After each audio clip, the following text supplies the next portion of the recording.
Assalamualaikum warahmatullahi wabarakatuh. Salam sejahtera bagi kita semua. Baiklah, pada kesempatan ini, karena dalam suasana COVID, Ibu akan mencoba memberikan mata pelajaran PPKN. Perkenalkan, nama Ibu Anna Hirawati.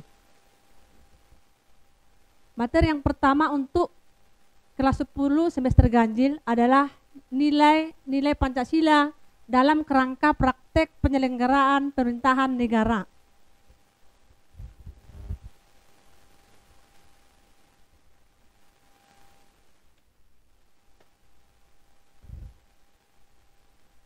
Untuk melanjutkan bahasan kita itu, yang pertama judulnya pembagian kekuasaan. Sebelum kita melanjutkan pembagian kekuasaan di negara Indonesia secara horizontal, Ibu menyebutkan dulu pengertian daripada kekuasaan. Kekuasaan adalah kemampuan seseorang untuk mempengaruhi orang lain untuk dapat melaksanakan tindakan-tindakan yang diperintahkannya. Contoh, pada saat kalian menonton TV, tiba-tiba orang tua kalian menyuruh untuk belajar. Otomatis kalian akan mematikan TV dan masuk ruangan belajar untuk belajar. Contoh lain, guru mengatakan supaya jangan terlambat datang ke sekolah. Apabila terlambat, maka kalian akan diberikan sanksi atau teguran oleh guru. Nah, dalam kesempatan ini kita akan membahas tentang pembagian kekuasaan secara horizontal di negara Indonesia.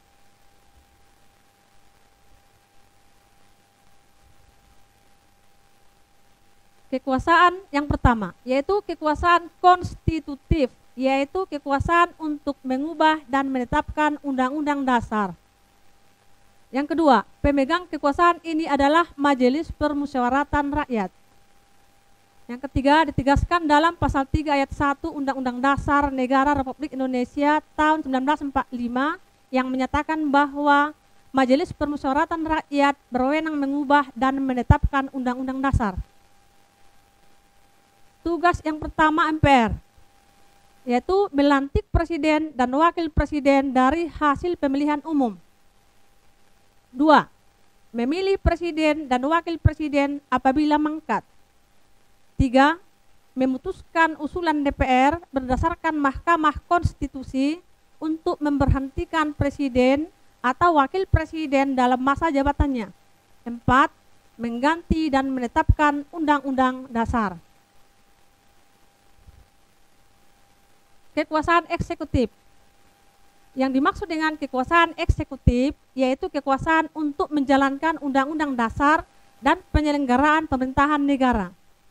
Pemegang kekuasaan ini adalah presiden. Ditegaskan dalam pasal 4 ayat 1 Undang-Undang Dasar Negara Republik Indonesia tahun 1945 yang menyatakan bahwa Presiden Republik Indonesia memegang kekuasaan pemerintahan menurut Undang-Undang Dasar. Tugas presiden menjalankan pemerintahannya sesuai Undang-Undang Dasar dan Undang-Undang. Wewenang presiden sebagai kepala negara. 1. Menyatakan keadaan bahaya pasal 12. 2. Membuat perjanjian internasional lainnya dengan persetujuan DPR pasal 11 ayat 2. 3. Memegang kekuasaan tertinggi atas angkatan darat, angkatan laut, dan angkatan udara pasal 10. Sebagai kepala pemerintahan, presiden juga memegang kekuasaan pemerintahan pasal 4 ayat 1. Mengajukan rancangan undang-undang kepada DPR pasal 5 ayat 1. Menetapkan peraturan pemerintah pasal 5 ayat 2. Kekuasaan legislatif. Kekuasaan legislatif yaitu kekuasaan untuk membentuk undang-undang. Pemegang kekuasaan ini adalah Dewan Perwakilan Rakyat.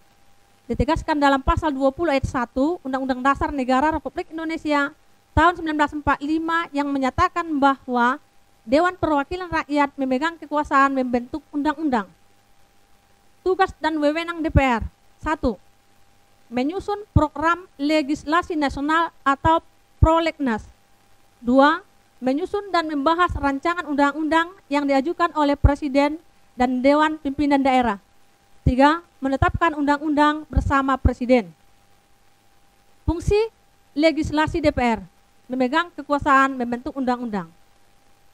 Fungsi anggaran, DPR membahas dan memberhentikan persetujuan atau tidak memberhentikan persetujuan terhadap rancangan undang-undang tentang APBN yang diajukan oleh Presiden. Fungsi pengawasan, DPR melaksanakan pengawasan atas pelaksanaan undang-undang dan APBN.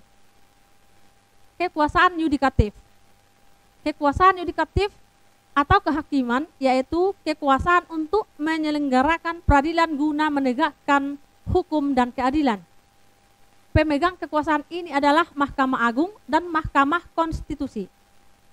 Ditegaskan dalam pasal 24 ayat 2 Undang-Undang Dasar Negara Republik Indonesia tahun 1945 yang menyatakan bahwa kekuasaan kehakiman dilakukan oleh sebuah Mahkamah Agung dan badan peradilan yang berada di bawahnya dalam sebuah peradilan umum, lingkungan peradilan agama, lingkungan peradilan militer, lingkungan peradilan tata usaha negara, dan oleh sebuah Mahkamah Konstitusi.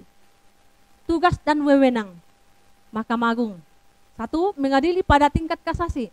2. Menguji peraturan perundang-undangan di bawah undang-undang. 3. Mengajukan 3 orang hakim konstitusi. Tugas dan wewenang Mahkamah Konstitusi: 1. Mengadili pada tingkat pertama dan terakhir yang putusannya bersifat final untuk menguji undang-undang terhadap undang-undang dasar.